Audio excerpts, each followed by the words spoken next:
First introduced back in 1996, the Seat Alhambra remained essentially unchanged for more than a decade until the introduction of its second generation model back in 2010. Since then, it was given a facelift in the middle of last year to bring it back up to date, but it still maintains its family-friendly 7-seater capacity. It's built on the same platform as the Volkswagen Sharan and also shares many of its parts, but apart from the difference in badge, what else sets the Seat apart? As per all modern Seats, the interior is reasonably handsome and well laid out, with a 6.5 touchscreen infotainment system as standard, along with controls for the 3-zone air conditioning. As standard, all Alhambras get 8-speaker sound systems, while this mid-level SE trim is a worthwhile step up as it adds cruise control, automatic lights and wipers, plus electronic lumbar adjustment for the seats. This car also comes with the optional navigation system package, which adds on sat-nav, DAB radio and a reversing camera to the equipment list. At £995 it is an expensive option, but given the amount of equipment that you get, most of which drivers will consider essentials, once you break it down, it's not all that bad. Sliding rear doors provide plenty of access to the back and are particularly handy in busy car parks, while the 7 full-size seats and huge interior space gives plenty of room for people of all sizes. The second and third row of seating can be rearranged at will to incorporate people, luggage or both, while with all 7 seats up there's still 267 litres of boot space, which is around just under that of the average Ford Fiesta. Fold the back seats down and space increases to 658 litres, while with both the second and third row of seating fold down, maximum cargo capacity clocks in at 2,297 litres.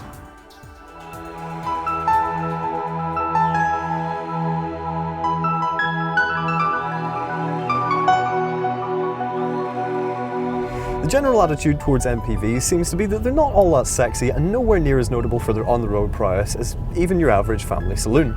However, plenty of modern people carriers are surprisingly able on the road, and the Alhambra is up there with the best of them. It's grippy, there's nowhere near as much body lean as you might expect from such a bulky car, and the steering is well weighted and very direct. Likewise, the reversing camera goes a long way to taming the size of the car, particularly when you're parking it up. There are 2 engines available, a 148 brake horsepower 1.4 litre petrol, along with a larger 2 litre diesel, which is available in 2 states of tune. We've got the slightly less powerful 148 brake horsepower version, along with a 6-speed dual clutch automatic gearbox. There's also a hotter 182 brake horsepower variant available, along with manual options for all engines.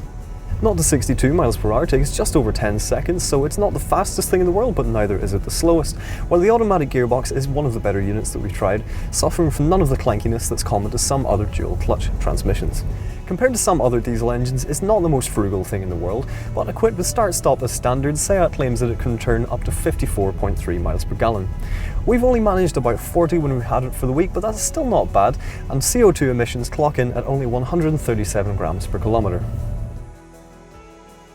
Prices for the Alhambra start from $24,885, while as tested this model commands a price of $32,305, which also includes around 2.5 grand's worth of optional extras. Compared against rivals, it's more expensive than the Citroën C4 Grand Picasso and the Kia Carens, while it's about on par with the Ford Galaxy. However, we reckon that its upmarket feel is worth the extra money.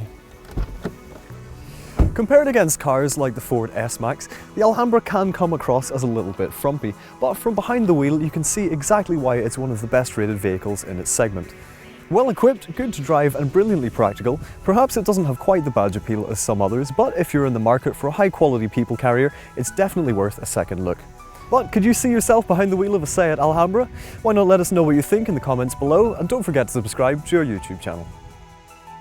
Click the Inquire button to find out more details about this car or for any other models, visit carkeys.co.uk. And to watch more reviews, click on one of the links on screen now.